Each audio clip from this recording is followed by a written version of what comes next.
J Drone here. This is JJRC H37 Elfie drone, and I'm gonna prove the doubters wrong. I have had a lot of people tell me, "Oh, this drone's garbage. I can barely fly it inside." Yo, I'm dealing with a 3-mile-an-hour wind. It's coming directly at me, basically in the same direction as the red lights, and I'm gonna fly it in this.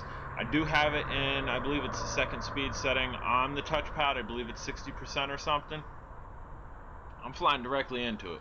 I also have it at a decent altitude, and I tried to show you. I'm holding up the pad itself, and it's maintaining altitude.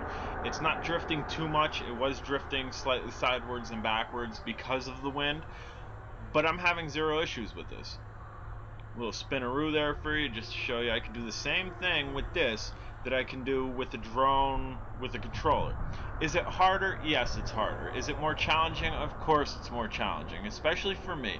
I'm used to having a drone with sticks and manipulating the sticks, and there's no sticks here. I'm on a glass touchpad. I'm touching glass essentially, and it's going off my finger movements. But I'm showing you here, it doesn't matter where I take this, how I want to maneuver it, I'm able to maneuver it, and it's moving. Look at that sky. Really nice skyline out right now. It's kind of almost sunset here in Pennsylvania. So I did record. I'm not posting the recording just because it wasn't anything great. Inside, this got pretty epic recording and nice quality, but with this light shift, you could even see my head cam when I'm bouncing down and up. It's trying to adjust to the dark and the light in the sky. This didn't do that well with it. So if you're going to fly this, I'd suggest flying it around your 10 o'clock to 4 o'clock time, where the sun's constant and you're not dealing with too much of dark ground and light sky, because it didn't do well with the light shifts.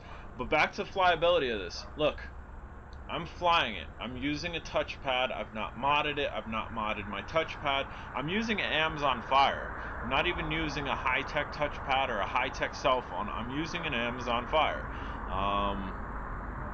And I'm able to control this. I'm able to fly it. The bobbing up and down with my head is just trying to see what it sees, and also repositioning my thumbs on the sticks, which aren't there, which are just little points on the glass that you have to manipulate up and down.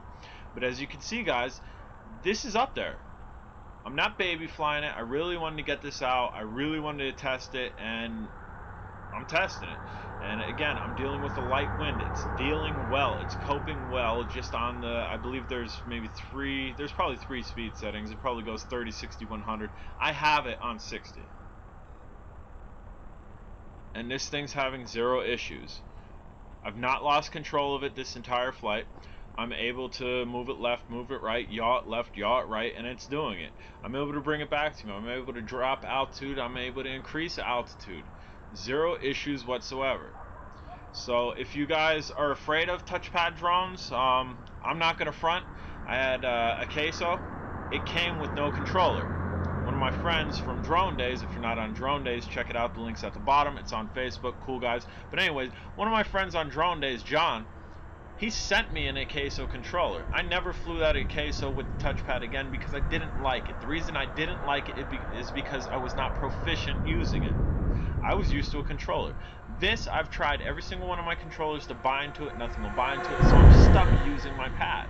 And as you can see, same dash towards the head cam like I always do, flying towards myself, doing head hunting. I'm able to do it with this. I'm able to control it. I'm able to fly it backwards, fly it forwards, no issues. But having to fly this just via touchpad, I've learned how to fly it. And that's the nature of the beast. I didn't want to learn how to fly touchpad. I didn't want to go from a transmitter, controller with sticks where I could completely control it, where I could completely trust it. I didn't want to do it. I had no choice with this. It was either fly this once, review it, and be like all the other reviewers on YouTube with drones and put it to the back. I reviewed it once and done. It's done.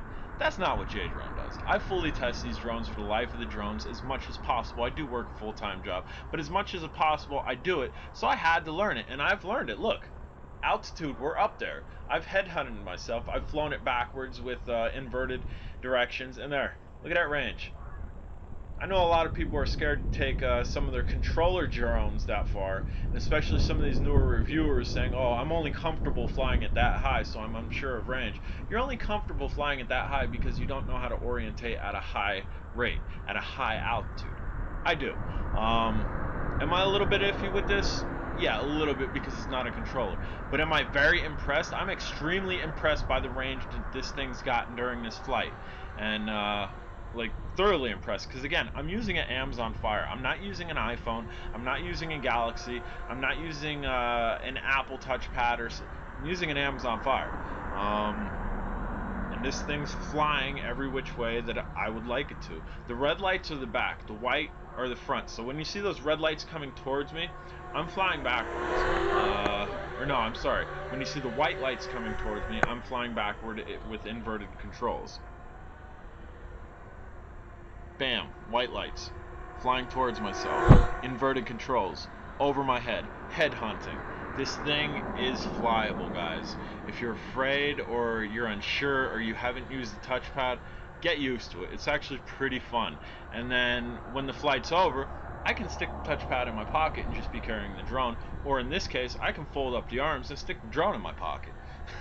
I like this drone a lot. It's definitely got my stamp.